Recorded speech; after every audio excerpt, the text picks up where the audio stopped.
Olá, irmãos, sejam todos bem-vindos ao nosso canal Intimidade com Deus, Bíblia Falada. Hoje eu gostaria de abordar o capítulo 23 do livro Conselhos sobre o Regime Alimentar, da Ellen White, e fala especificamente sobre o comer carne e a vida cristã. O que é que nós vamos explorar nesse vídeo de hoje? Comer carne, especialmente perigoso agora. O sofrimento animal e seus efeitos, os resultados físicos do regime cárneo e a direção mais segura a ser adotada por nós cristãos. Em Números 11:33 está escrito o seguinte: estava ainda a carne entre os seus dentes antes que fosse mastigada, quando se acendeu a ira do Senhor contra o povo e o feriu com praga muito grande. Todos nós conhecemos a história da Bíblia, em que assim que o povo escolhido de Deus foi liberto da escravidão do Egito, eles desejaram carne ao longo do caminho no deserto. E ao desejar carne e ao rejeitar o maná, que foi o pão que caiu do céu e que Deus planejou como alimento para aquele povo, eles rejeitaram automaticamente a Deus. Eles desejaram as panelas de carne, cebolas e alhos e peixes que eles comiam no tempo de escravidão. Então Deus disse: eu vou mandar carne. Não vou mandar pouca não, eu vou mandar muita, porque assim vocês querem. Mas aí a Bíblia conta que estava ainda a carne entre os seus dentes antes que fosse mastigada, quando se acendeu a ira do Senhor contra o povo e o feriu com praga muito grande. Maiores reformas devem se ver entre o povo que professa aguardar o breve aparecimento de Cristo, e a reforma pró-saúde deve efetuar entre nosso povo uma obra que ainda não se fez. Ellen White, Conselhos sobre o Regime Alimentar, página 382. Bom, comer carne é especialmente perigoso agora. Tem um braço da OMS, que é a Agência Internacional de Pesquisa sobre o Câncer, que estuda todos os compostos químicos e alimentícios que existem para determinar se eles são cancerígenos ou não. E de acordo com essa Agência Internacional de Pesquisa sobre o Câncer, o IARC, eles dividiram todos os produtos químicos e alimentícios em 4 grandes grupos. O grupo 1, que é carcinogênico para humanos. O grupo 2A, que é provavelmente cancerígeno para humanos. O grupo 2B, que é possivelmente cancerígeno para humanos. E o grupo 3, que não é classificável. Então, se algo está presente no grupo 1, é porque o cientista já tem várias evidências científicas que provam que esse agente está fortemente associado com casos de câncer. Além disso, é possível que esses compostos mudem de posição na lista de acordo com estudos que são publicados. Por exemplo, um alimento pode estar no grupo 2A e subir para o grupo 1 com o passar dos anos.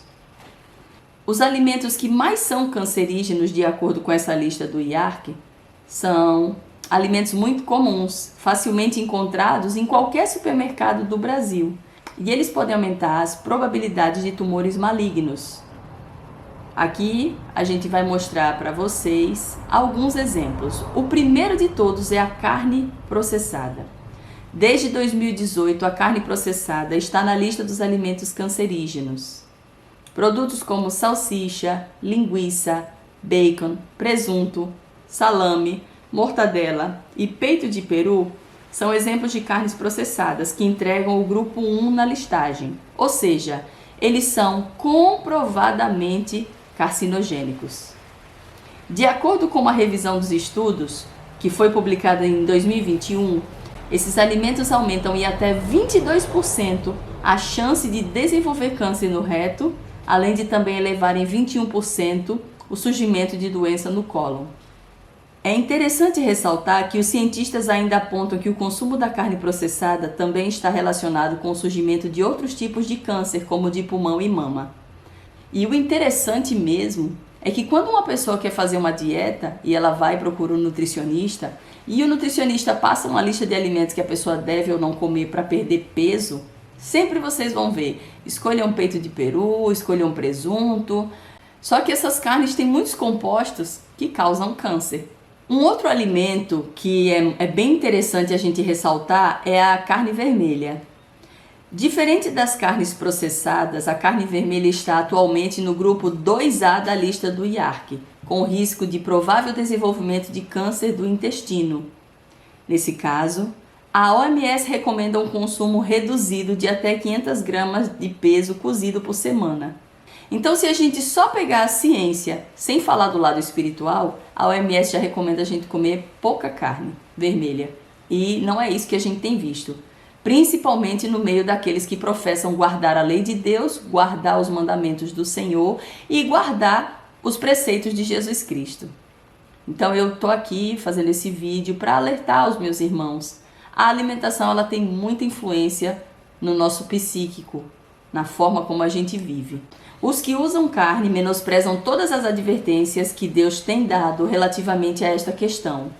Não possuem nenhuma prova de que estão andando em veredas seguras. Não têm a mínima desculpa quanto ao comer carne de animais mortos. A maldição de Deus repousa sobre a criação animal. Muitas vezes, ao ser comida, a carne deteriora-se no estômago e cria doenças. Câncer, tumores e moléstias de pulmão são em grande escala produzidos por comer carne. Eu só quero ressaltar, meus irmãos, que a profetisa do Senhor Ellen White, quando ela escreveu isso, foi em 1900 e no comecinho dos anos 1900. E agora, em 2021, como eu mostrei para vocês, a OMS já reconhece isso. Se vocês quiserem saber mais a respeito da alimentação cristã, no meu canal eu tenho alguns vídeos que falam sobre isso. O uso comum de carne de animais mortos tem tido influência deteriorante sobre a moral, bem como a constituição física, a má saúde em uma variedade de formas. Caso fosse rastreada até a causa, mostraria o seguro resultado da alimentação cárnea.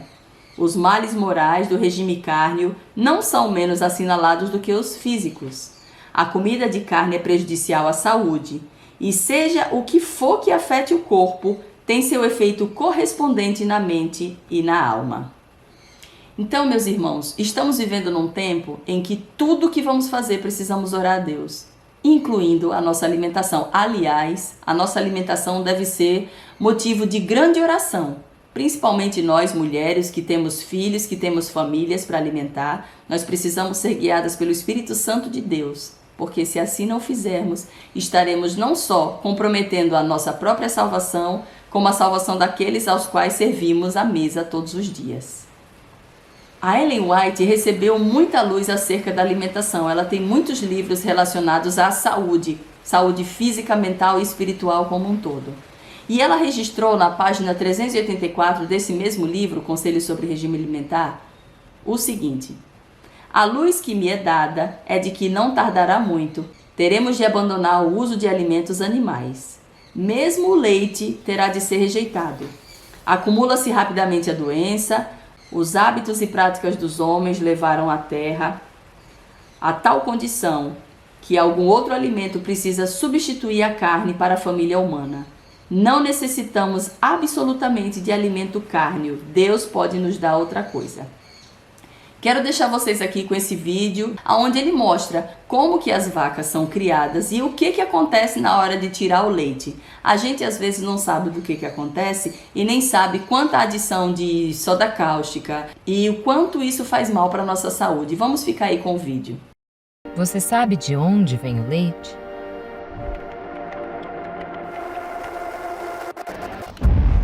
Investigadores da MFA no Brasil mostram que a indústria provavelmente não quer que você saiba. Assim como todos os mamíferos, para produzir leite, as vacas precisam engravidar. Elas passam meses gerando seus bebês, mas minutos após o nascimento, são separadas à força de seus filhotes. A investigação mostra bezerros machos sendo carregados e jogados dentro de um container. E em seguida, descartados.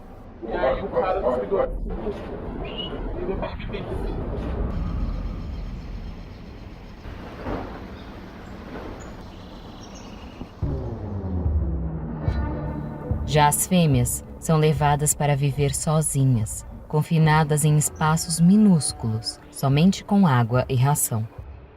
Elas terão o mesmo fim que suas mães. Vão ser submetidas à inseminação forçada e a uma gravidez após a outra para garantir a produção do leite, sugadas por uma máquina 2 vezes por dia. É comum que elas sofram com feridas e inflamações nas mamas e nos úberes, a chamada mastite, o que gera muita dor e pus. Complicações no parto também acontecem. Um trabalhador relatou que, após um parto mal sucedido, essa vaca foi morta com uma injeção de formol, substância extremamente tóxica. Me matou. Passou formol na veia dele. Formol na veia. Nesta fazenda, as vacas passam a maior parte de suas vidas confinadas, sem quase nenhum acesso a áreas de pastagem. Diversas partes do piso estavam cobertas de fezes e água parada. Isso faz com que algumas vacas escorreguem e se machuquem, provocando problemas nas pernas e lesões. E esse é o tratamento que os animais receberam.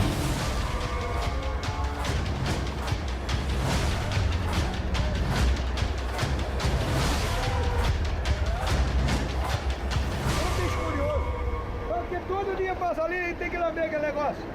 Põe a choque lá pra ver. De lugares como esse que vem o leite. Essas imagens não retratam apenas a realidade dessa fazenda, mas de grande parte da indústria do leite. Não é nada parecido com o que vemos em muitas propagandas, né? Nenhum animal pode ser feliz sendo explorado por toda a sua vida.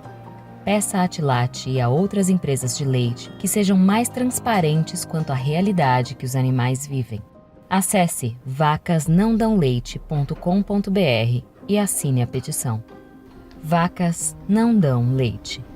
Considere parar de financiar esse sofrimento.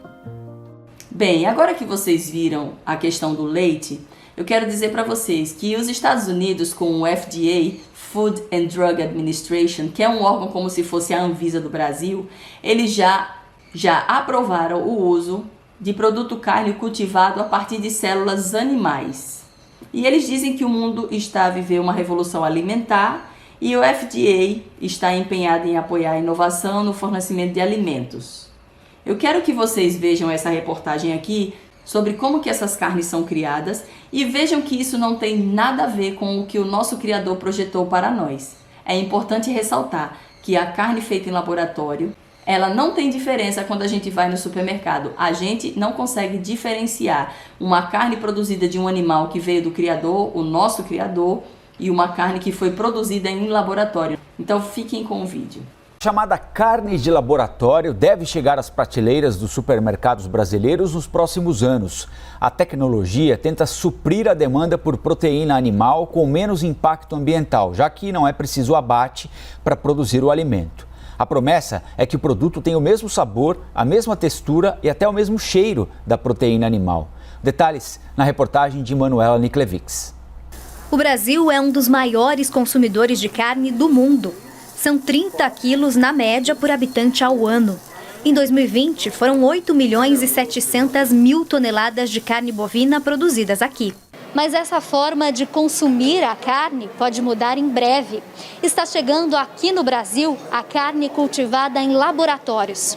A promessa é de que a aparência e o gosto sejam os mesmos, só que sem a necessidade do abate de nenhum animal, porque o processo de produção usa só as células bovinas. A proposta vem da BRF, uma das maiores empresas do setor de alimentos do mundo, em parceria com a startup israelense Aleph Farm, que já desenvolveu a tecnologia necessária em outros países. Como toda a carne é composta por células, a produção da carne cultivada tem início justamente com a coleta das células bovinas. Este processo é feito em animais saudáveis sem trazer nenhum tipo de dor ou prejuízo à qualidade de vida deles. Depois, em laboratórios com condições controladas, estas células serão cultivadas e nutridas, até que cresçam e formem tecidos. São estes tecidos que, com um processo de regeneração, tornam possível chegar ao resultado de um bife, por exemplo, exatamente como o que já estamos acostumados a ver nos supermercados. Não é de se admirar que as pessoas hoje estejam cada vez menos pacientes, cada vez mais intolerantes, porque a alimentação, tudo que afeta o corpo físico, também afeta a mente e afeta a forma da pessoa viver no mundo, no dia a dia. A Itália, ela proíbe a carne cultivada em laboratório. É o primeiro país a proibir essa carne. Mas os argumentos utilizados não são pró-saúde, são simplesmente para ajudar os produtores de animais a não perderem dinheiro, porque a carne de laboratório é muito, muito mais barata. Eu gostaria que vocês soubessem também que os insetos já têm sido utilizados na alimentação humana como a proteína do futuro. Então, para todos aqueles que querem deixar de comer carne, mas acreditam que a proteína animal é essencial, a ciência está vendendo a ideia de que os insetos podem se substituir à carne. E eu gostaria que vocês ficassem com esse vídeo aqui para vocês verem a criação de gafanhotos que já são utilizados na alimentação humana. Vamos ver. Você trocaria a carne bovina por gafanhoto na alimentação? Olhem só, pessoal, essa é uma fazenda de gafanhotos. Israel já está pioneiro em empresas alimentícias que estão fazendo seus alimentos à base de gafanhoto. Desde 2013, a ONU já está popularizando o nome entomofagia, que é alimentação à base de insetos. E um dos motivos dessa utilização dos gafanhotos é que o gafanhoto tem cerca de 70% de proteínas. Comparado às outras fontes de proteína, é um valor muito alto. E aí, o que vocês acharam? Eu gostaria que vocês também vissem esse outro vídeo aqui e gostaria que vocês soubessem que todos nós que comemos chocolates e coisas que vêm empacotadas, estamos consumindo já proteína de insetos. Ora, nós sabemos que o nosso Criador não nos projetou para comer baratas e borboletas. Nós não fomos criados para isso. Então nós queremos ter domínio próprio, queremos ter mansidão, mas infelizmente nós não conseguimos porque estamos com a alimentação completamente errada. O uso de insetos na alimentação já existe há bastante tempo em vários países, principalmente na Ásia. No Brasil, além do uso na fabricação de alimentos para os animais, os insetos também são usados na fabricação de farinha e até recheios para os humanos. Kylie Rodrigues conheceu de perto um projeto de pesquisa realizado com tenébrios em uma universidade de Campo Grande, Mato Grosso do Sul. Acompanhe. A produção de insetos alimentícios já ocorre em diversos lugares do mundo. Dentro dos vários grupos, existem os tenébrios, que se destacam pelo alto teor de proteína, facilidade de criação e custo baixo. A base da alimentação deles é o farelo de trigo e a fonte de umidade é o chuchu. Então, os cuidados, a gente peneira eles, coloca o substrato, que é o farelo de trigo, para ficar todo nos cuidados, toda na higiene. Nós trocamos o substrato a cada 15 dias por conta do humus. O humus são as fezes. Estes tenébrios já estão no ponto de abate, que geralmente é por volta de 3 meses. Daqui eles saem para outro processo, como explica o professor. Qual é? Sim, eles vão passar por um período de jejum de 24 horas para poder limpar o trato digestivo. Depois desse período, eles vão ser insensibilizados em temperatura baixa. Depois disso, um processo de fervura e logo após eles vão passar por um processo de desidratação em estufa. Logo após esse período, eles podem ser processados para transformar em ração, eles podem ser utilizados na forma de farinha. Desde que com segurança alimentar, os tenébrios, então, eles servem na alimentação humana. E as acadêmicas de zootecnia, quando soube da nossa visita aqui para preparar essa reportagem, prepararam um banquete para a gente. Tem esfirra, tem brigadeiro e tem o petisco deles aqui. Gente, é a primeira vez que eu provo um tenébrio, viu? É gostoso, não vou mentir não. É salgadinho, é crocante. Eu gosto assim de um bacon, sabe? A Ellen White escreveu algumas coisas acerca dessa alimentação e eu gostaria de compartilhar com vocês. Vamos ver. Não é hora de todos procurarem abolir o consumo de alimentos cárneos? Como podem aqueles que buscam pureza, refinamento e santidade, para que possam ter a companhia dos anjos celestiais, continuar ingerindo algo que tem efeitos tão prejudiciais na alma e no corpo? Entre aqueles que aguardam a vinda do Senhor, o consumo de carne acabará sendo eliminado e a carne deixará de fazer parte da sua dieta. Há aqueles que deveriam estar cientes do perigo do consumo de carne, ainda que comam carne de animais, colocando assim em risco a saúde física, mental e espiritual. Eles devem se afastar do povo de Deus para nunca mais andar com eles. A manteiga e a carne estimulam, e essas prejudicam o estômago e pervertem o paladar.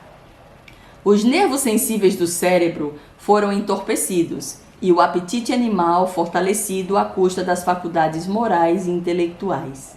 Esses poderes superiores que deveriam controlar têm sido enfraquecidos, de modo que as coisas eternas não têm sido discernidas.